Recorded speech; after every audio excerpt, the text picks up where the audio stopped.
L'anniversaire jubilaire de 1872. L'histoire de la fête. Le 200e anniversaire de Pierre le Grand, en 1872, a été célébré dans toutes les villes de l'Empire russe avec une envergure incroyable. À Moscou et à Saint-Pétersbourg, les célébrations ont été préparées avec un soin particulier. À Moscou, à l'initiative de la Société des amateurs de sciences naturelles, d'anthropologie et d'ethnographie, une exposition polytechnique a été organisée.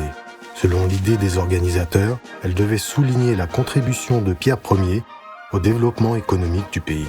Les 24 sections de l'exposition présentées, les procédés de fabrication et les produits finis réalisés par 12 000 maîtres et scientifiques du monde entier. Pour accueillir les objets exposés, on a construit 86 pavillons dans le style russe. Ceux-ci ont été visités par 750 000 visiteurs. Après la fermeture de l'exposition, le comité d'organisation a choisi les objets exposés devenus la base de la collection des futurs musées historiques et polytechniques de Moscou. Lors de la préparation des événements festifs à Saint-Pétersbourg, une importance particulière a été accordée au lien de la politique de l'empereur régnant Alexandre II avec les traditions de gouvernance implantées par Pierre Ier. La célébration a commencé le matin du 30 mai par un office religieux devant le cercueil de Pierre le Grand à la cathédrale Pierre et Paul. Ensuite, les célébrations se sont déplacées plus près de la Neva, où sur la place, les effets personnels de Pierre ont été exposés, à côté du cavalier de bronze décoré de fleurs. Des défilés militaires et maritimes ont également eu lieu.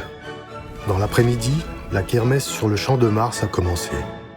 Dans les pavillons spécialement installés, on a placé 30 peintures de la vie de Pierre le Grand. À côté de chaque peinture, il y avait des raconteurs qui lisaient pour le public analphabète les écrits sous les peintures.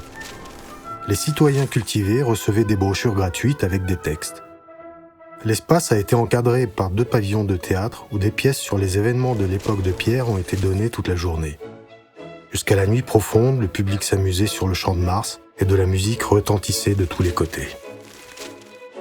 Les jours suivants, devant le jardin d'été, une régate eut lieu.